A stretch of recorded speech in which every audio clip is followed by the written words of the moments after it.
Welcome to the Successful Nonprofits Podcast. I'm your host, Dolph Goldenberg. Listeners, I think you know we batch record the podcast. I'm doing it on the East Coast today, and it's about 5:20 in the afternoon. And that means this is the last recording session that we're having of the day. And what you may not know is the last recording session is always the best because I'm warmed up, but also I'm a little tired. So we just lay it all out there. So fasten your seatbelts for a great conversation. Today, we have the AHA guy, Mitchell Levy, on the podcast.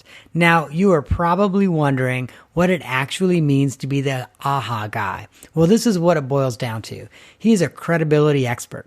Now, he's a credibility expert on a global level, on a national level, on a regional level, on a local level. So he has expertise that throughout his career has focused on leadership. Now, let me share with you, he has been an entrepreneur that has created 20 businesses. That's right, 20 businesses in Silicon Valley. He also has served as a strategic consultant to over 500 chief executives and was the board chair of a NASDAQ company. So all that is to say, obviously, Mitchell's got a really strong for-profit background, but I have always been someone, and this is part of what we do in the podcast, is we bring for-profit thought leaders who have something really important to share with nonprofits and nonprofit leaders. Now, let me share a little bit more about this. So a lot of folks in their nonprofit roles, but especially chief executives and board chairs, want to be seen as a thought leader. But you know what? Their thought leadership is lost in a sea of information and voices clamoring to be heard. In fact, far too many people who think of themselves as thought leaders are really just treading water in that sea, barely visible except to someone very close to them who's probably also treading water in that sea. Now, Mitchell is a TEDx speaker on this topic. He's been a keynote at several conferences. He has a lot of passion projects around this. And by the way, if you look at his social media and you see how many followers he is definitely a thought leader. So I am so excited to bring on Mitchell Levy for us to discuss how you as a nonprofit leader can elevate your voice, be seen, and be heard as a thought leader. Hey, Mitchell, welcome to the podcast. Dolph, it's great to be here. Beautiful intro. Thank you. The last one of the day is always the best. The voice goes a little bit, but the last one of the day is always the best. Now, Mitchell, Dolph, if it was the first one or the last one, we'd have a fun conversation. There you go. Now, I obviously, in preparation for this, I did some research. I checked out your website and many of your videos. And I saw that obviously you talk a lot about thought leadership practices, but you also talk about the top 5 thought leadership best practices. And I was wondering if you and I could have a little bit of a conversation about those. Oh, sure. Here's the number one best practice in thought leadership is that you present well. So very simply stated, I'm going to be going on your podcast. So I Google your name. What pops up? I look at your website. What pops up? I look at your Twitter, your Facebook, and I'm not going to make observations of what I saw. We can take that one privately. Okay. But the question is, what type of followers do you have? How active are you at these different spaces? Do you have on your website itself, do you have a favicon? Right? Does it actually show something interesting, or did you not know that? Do you have a copyright a signature on the bottom of your page? Is it years old or is it current? If you have a LinkedIn profile, how many people follow you? How good is your profile? I've got, let's just say a large number, over 20,000 followers on LinkedIn. And so I'm getting between 10 to 15 requests of people to connect with me daily. And so I have a checklist. And when you go through the checklist, there are things that are just, this is beautiful and this isn't. And now that I'm doing I think we talked a little bit about this. I'm doing 500 interviews on credibility. So part of what I come up with is what makes somebody credible. And at the end of the day, in terms of presenting well, if somebody hears your name, if somebody gets your business card, if somebody says and recommends you, the first thing that the person who hears your name is going to do is they're going to Google you. How do you show up?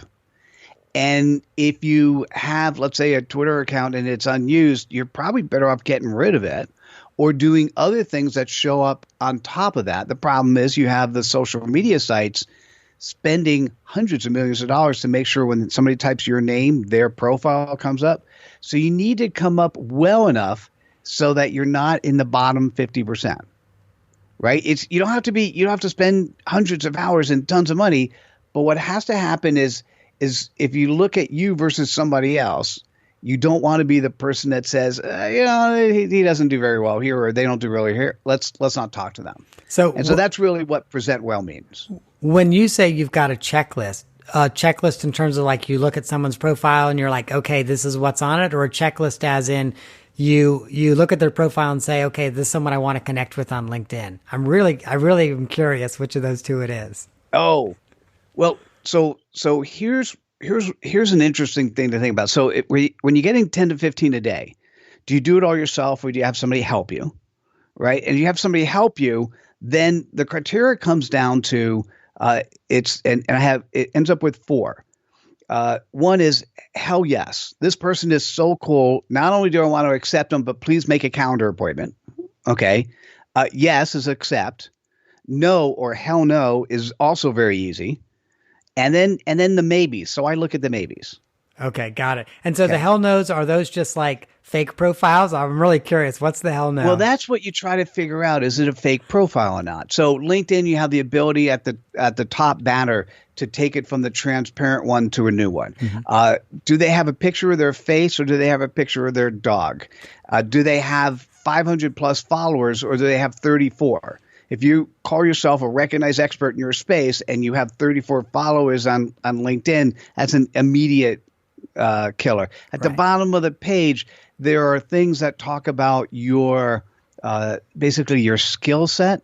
So does it say SQL and HTML and other things, which not necessarily good? Or if you say that you're an extremely efficient contract negotiator and you're the person I need to go to, and the top skill set is anything but contract negotiation, once again, there's a mismatch there.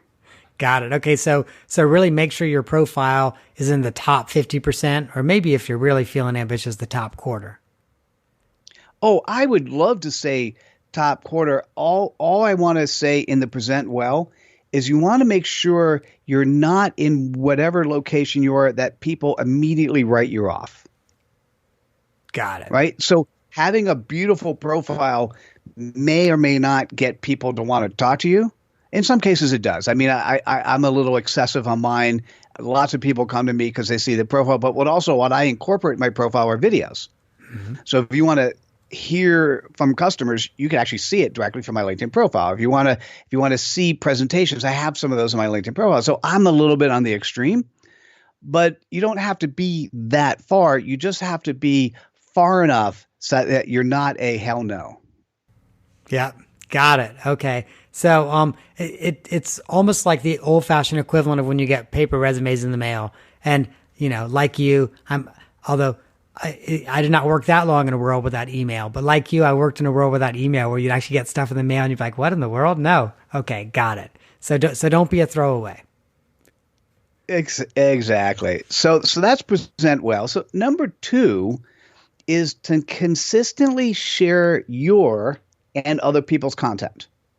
Now, you could define what consistent means. Some people think it's hourly. Some people think it's daily. Minimally should be at least weekly. And you should be consistently sharing content. Now, I was very clear in stating that. It should be yours and other people. I heard that, which I'm really bad about, by the way. So tell me why. Sorry, Dolph, I saw that. Yeah, I am. So what happens is the world we're living in today, what a thought leader is today versus a thought leader, let's say 20 years ago or even 100 years ago. Since you saw my TED Talk, and for those that are interested, it's just Mitchell Levy TED Talk, and you can see it. In the old days, our thought leaders were brought to us by the recording studios. Essentially, they were telling us who we were going to listen to. By the broadcast media, they were telling us what actors we were going to watch. And by the publishers who were telling us who we're going to read and who were going to be our thought leaders. Right. And that was it. Those were our people. And those people were told, particularly if you were a published author, you're going to be the thought leader in your space. Nobody else matters. You need to solve a problem that fits a universal thing because basically the publisher wanted to sell books. Well, we've now switched and the pendulum has moved. And what I want to do is have a book called the same title as the TED Talk. It's called Being Seen and Being Heard as a Thought Leader. And I want to read one of the aha messages to you because it's a really powerful way to understand where thought leadership has gone. And then I can answer your question. So here's what it says. Good thought leaders are at the top of the mountain. Great thought leaders are at the bottom of the mountain, helping others climb up. So what does that mean? It basically means that thought leadership is merging with servant leadership. You need to be somebody who cares about your audience. You're no longer a faceless, nameless entity, or they're no longer faceless, nameless. You actually talk to them. They could reach out to you.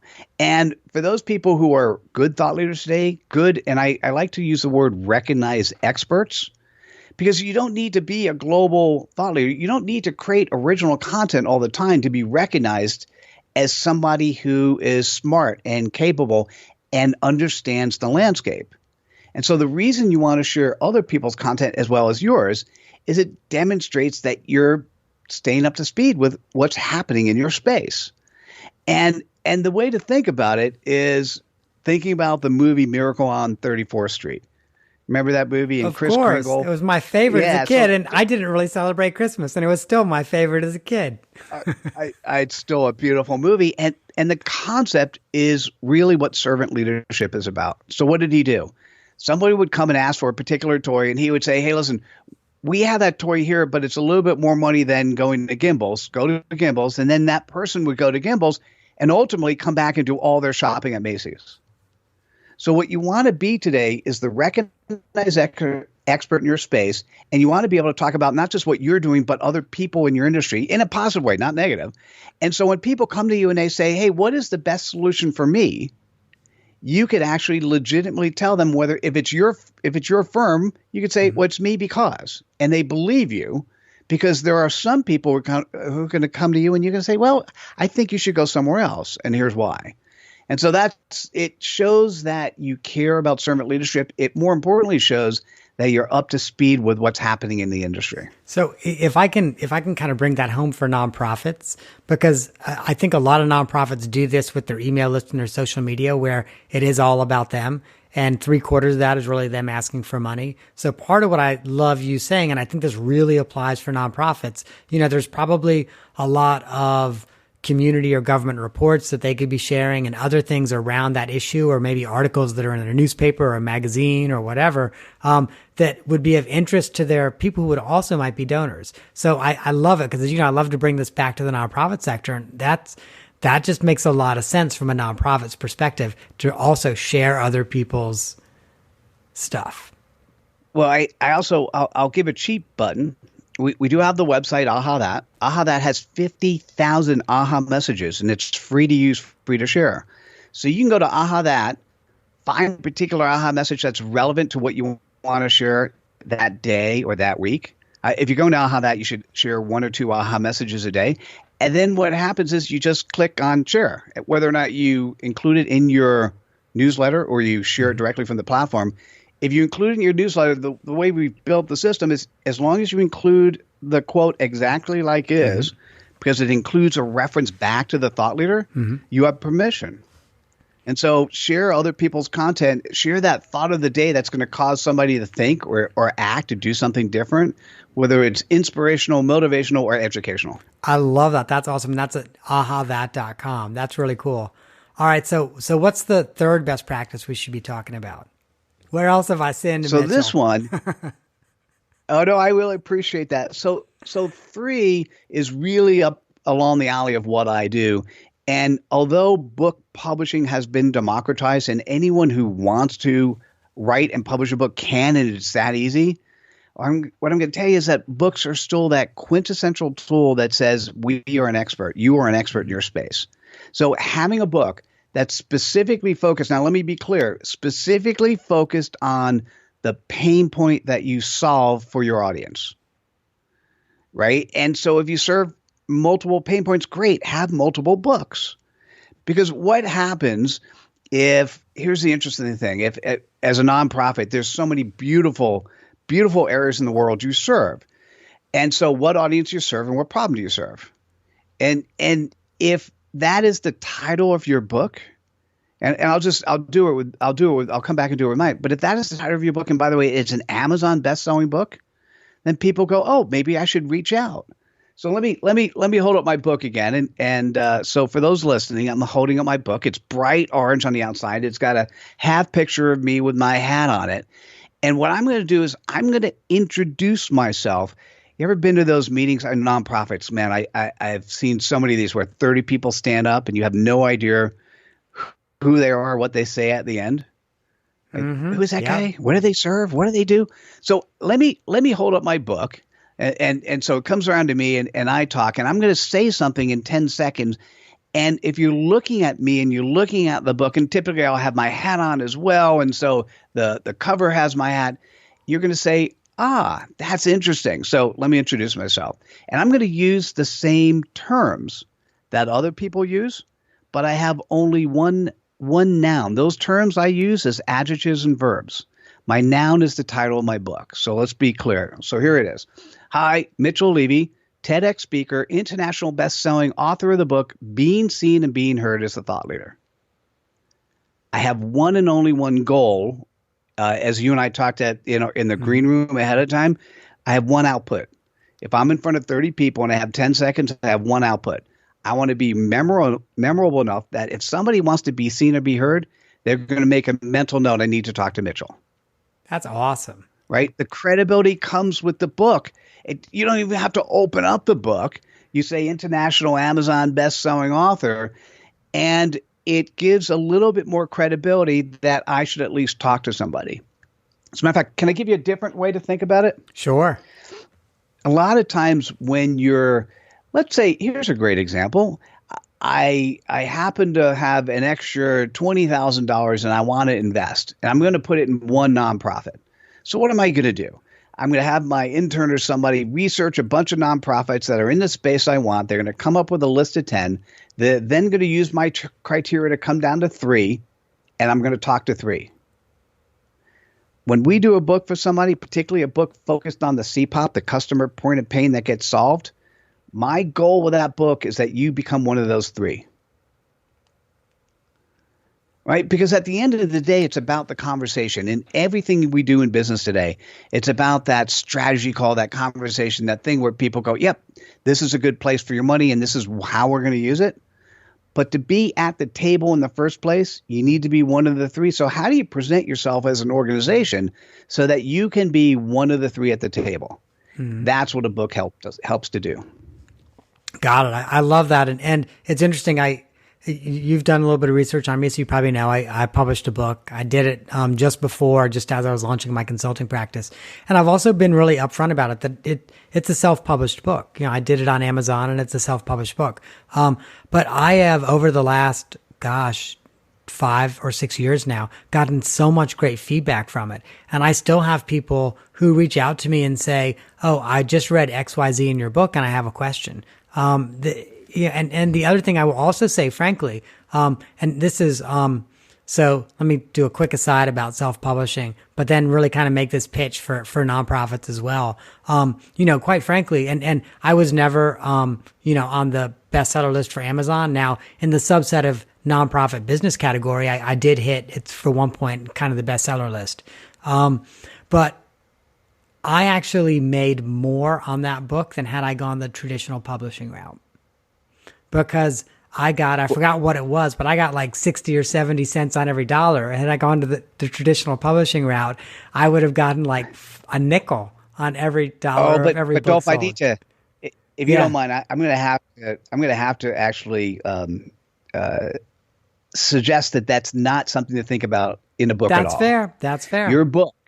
Your book is absolutely not for you to make money. Right. Now, we're a publisher. I've published over 850 books. I write royalty checks. As a matter of fact, that's one of the things I have to do when we get off the podcast. I write royalty checks quarterly. And some of our authors get good money.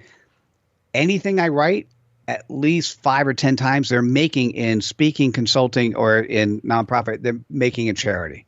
Right. So the way to be thinking about this is, what could you do that will allow your audience to perceive you as the expert in your space and to encourage them to want to interact with you? And so I one of the things, if you don't mind me sharing, this is slightly off topic in terms of the three, but it has to do with books. So one of the things that we have as a publisher is, let me tell you what we do. So this is where we typically work with successful, busy professionals who recognize the need for more credibility. They want that credibility with a book, but they have no time. Our solution is that we will ghostwrite, publish, distribute, make them an Amazon best-selling author, and they'll spend as little as 5 to 10 hours. And typically what happens is I get that audible gasp from there. We press the easy button. Mm-hmm. Now, for nonprofits, where it gets really interesting, and we charge for that, and we make good money, but we do a great service. But for nonprofits, what's interesting is we also have software that makes it easy to create an anthology book. So an anthology book is when you have a number of people who contribute to a particular book. And so imagine if you wanted to have a number of your clients share case studies, or imagine if you wanted other people in the industry to be able to talk about a particular topic. And as a nonprofit, what would be easy to do is say, hey, listen, if you want to be in the book, you have to contribute money as well as content.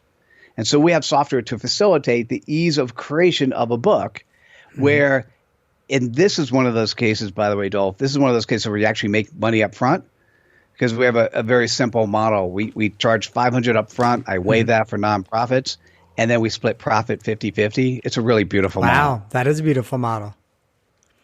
So, okay, so that's number 3. What's number 4? So that's number 3. Number 4 is exactly what you're doing.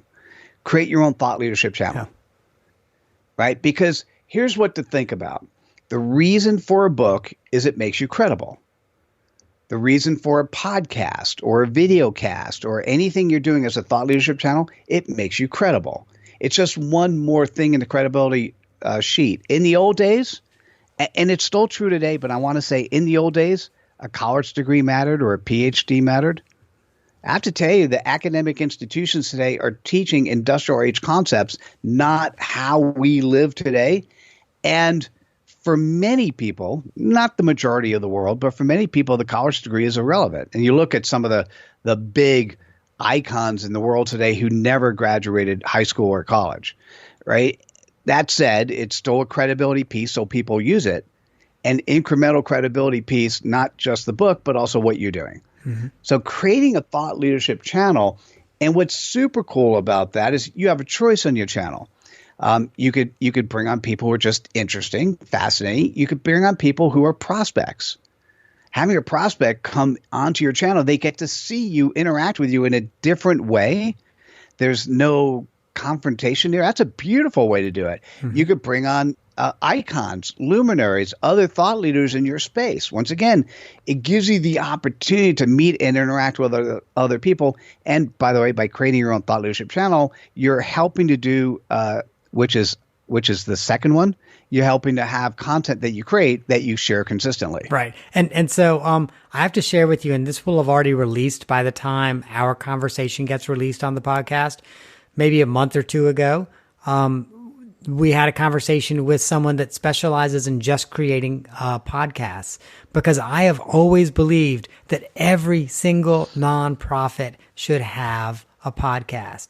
And the reason is, first of all, they have stories to tell, so they can have clients and former clients on.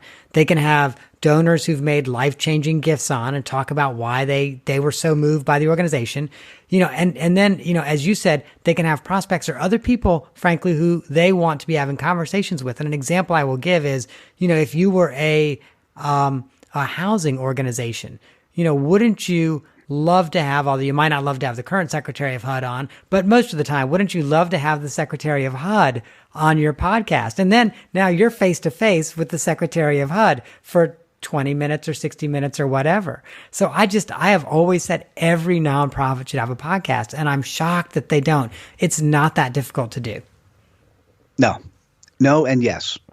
No, it's not difficult to do. And yes, I believe every nonprofit should have a vehicle that's not your traditional vehicle, which is an email newsletter that says, give me money. Right. Agreed. Totally agreed. But the other thing is, and Now, you and I talked now about number five. Oh, sorry. Okay, no. Yeah. Sorry, what did you have? So the other thing, and you and I talked about this just a little bit before we actually started recording, is most of those other channels, though, are probably also a longer game. So, so you probably in your first month, you're not going to see a lot of traction. In your first year, you're not. That might be a 3, 4, 5 year game before you really see traction. Well, it's going to be different for everyone. So it depends what your business is and what you're doing. For a nonprofit who creates enough credibility in what they do to be able to bring on potential donors early on in the game, it'll pay back really quickly. Yeah, that's right. True. So So Dolph, what I want to say, everything is different in terms of perspective, right? Mm-hmm. So there's never. This is the funny part. We all have a microphone. We all have a camera. It's how we use it. And what I want you to go back to think about is that thought leadership is servant leadership. Go back to thinking about how you could be at the bottom of the mountain helping others climb up, and use your vehicles that way. And so if you've done this, you're a nonprofit, you've helped many people climb the mountain, share their stories. Mm-hmm. Right? Most nonprofits, what they do is they end up getting, particularly if it's an illness like Alzheimer's Association or something, they get the surviving spouse or the parents or the child of parents. They go after that audience. That's an easy and obvious. Yep, do that.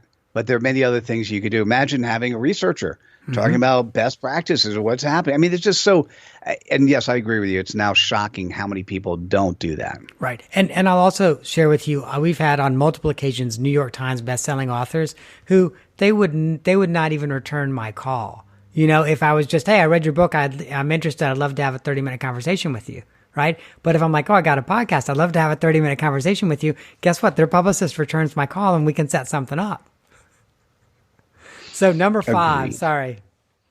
That's right. No. It's so here we have so far. Number 1 is present well. Number 2 is consistently share your and other people's content. 3, author a book, or in my case, author multiple books.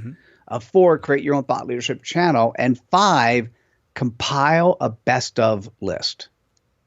So it's a really interesting, you've seen this around where you come up with the top 10 or top 25 and fill the blank. So if you're a nonprofit, come up with a list of the top 25 influencers in your space. Because guess what you're doing? Now, remember, here's an important part. A lot of times people think about the destination is more important than the journey. I want to tell you, when you've got a camera and a microphone and an organization with a purpose, the journey is as important, in many cases more important than the destination. So if you're doing an anthology book, those people you talk with and interact, not just those that are in the book, but those outside, they get to know you. If you're doing a best of list of the 25 influencers in your space, what are you doing? You're getting to know the influencers in your space personally. Don't just mechanically tell them that they won. Get them on the phone, get them on Skype, get them on Zoom, talk to them, let them know what's happening, ask if they can contribute in any way. I don't mean money. Ask if you can contribute to them. Like, how do we make you a better influencer? How do we get your brand out there further? What do we do? Here's what we've done. You are the number 5 influencer in the space, or you're one of the top 25. And then what happens is, You give them a little icon, you create a graphic that they can put on their website, you do a major press release. If you're doing an annual event once a year, you invite all of them to come, give them the free dinner and tout to the world these influencers. You then encourage them ahead of time to do all their social media buzz around that evening. Here's the hashtag. I can't tell you how many nonprofit events I go to that they don't actually share with everyone in the audience what the hashtag is and how they should be sharing content. Right? So creating a best of list is really a beautiful way to create an excuse for the journey. And the journey is to get in front of more people. That's awesome. I love that. It's funny when you and I got on, we're like, what might we be talking about? And I had a feeling that the top five were going to take us most of the episode. So I hope we're going to get you on again because I got to stop and ask you the off the map question. And, I typically have an idea of the off the map question, but then I hope the muse gives me an even better one. And I think the muse has. I can see directly behind you. It looks like there is an old timey metal cash register. And I have a feeling there's a story about that old timey metal cash register. And it sounds, I have to tell you, I have a little button. It sounds just like this when you open it. It's really interesting. We've lived we've lived a really good life. I've been married for 30 years.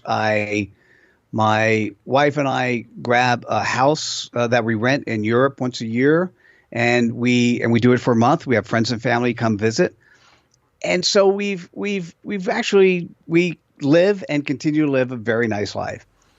And when we travel around, there are just things that we sometimes see. Like you could also see behind me, there's a sword collection. Mm-hmm. So when I stopped at antique shops, or sometimes you don't really see them at garage fairs, but you see them in stores. And so just collected them over time. On the cash register, I don't know, it's an antique shop, and I saw it, and I go, that is so beautiful, because it is such an interesting representation of how the world was.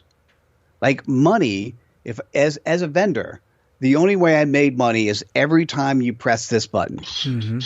The door opens up, you take the change, you put it back in. Nowadays, we make money in so many unique ways. And many times we never hear or see or even understand there was a cash register. It all happens behind the scenes. Lots of times it's automatic. I mean, if you can get the cash register to ring while you're sleeping, that is the goal of every business person. And so, and also, let me say, and of every nonprofit. It's also the goal of every nonprofit. I just got to say. Yeah. No, so that's the thing. So anyhow, it was just, I was out with my wife, and I looked at it and I go, honey, I don't know if I could pick it up, but I think I want this. And my wife's been really good. She goes, well, as long as it goes in your office. I'm like, okay. That's awesome. Admittedly, I have a 1940s Royal typewriter that I got the same response on. It's like, I love this. I want it. Okay. If it goes in your office, you can have it. Mitchell, thank you so much. I feel as if today, our conversation in and of itself was an aha moment. And let me also say that you have been at the bar of the last conversation of the day is always the best conversation, and you continue that tradition. So thank you so much for sharing your techniques for elevating ourselves as thought leaders. I know lots of the nonprofit leaders that are listening to this today are going to benefit from that. Now, if you, dear listener, think you're in need of some help with thought leadership or have ideas that you are ready for an aha that book, make sure to connect with Mitchell. So here's how you do it. Go to mitchellevy360.com. And that is one website that can take you to all of his other websites. Because again, when you go to that website, you're going to see this person is prolific. He is truly prolific. So from there, you can go to ahathat.com. You can get to the link to his consulting site. You can get to his social media, his TEDx talk, his YouTube page, lots of other things. So make sure you go to mitchellevy360.com. Hey, Mitchell, once again, thank you so much. My pleasure, Dolph. This was a fun conversation. Thanks for having me. Don't forget that we'll have the URL for Mitchell Levy 360 and Mitchell's contact information in our show notes at successfulnonprofits.com. Now, listeners, I just have to share with you, one of the things I love about what I do is I get to do this podcast. It is incredible. And one of the other things that I love about what I do is I get to travel the country and work with lots of progressive nonprofits all over the nation. Now, I'm typically booking about 3 months out, but if you're looking out about a quarter or so and there's a strategic planning or board development project you might be interested in doing, if you think I might be a good fit, give me a call. I'd love to have a conversation. Now, every episode, I also ask that you subscribe, rate, and review the podcast. And let me just share with you, other than personally telling a friend or maybe even picking up their phone and saying, oh my God, you've got to subscribe to the Successful Nonprofits podcast and subscribing to it for them, you subscribing, rating, and reviewing it is the best way for other people to find out about the podcast. That is our show for this week, dear listener. I hope you have gained some insight to help your nonprofit thrive in a competitive environment. I am not an accountant or attorney, and neither I nor the Goldberg Group provide tax, legal, or accounting advice.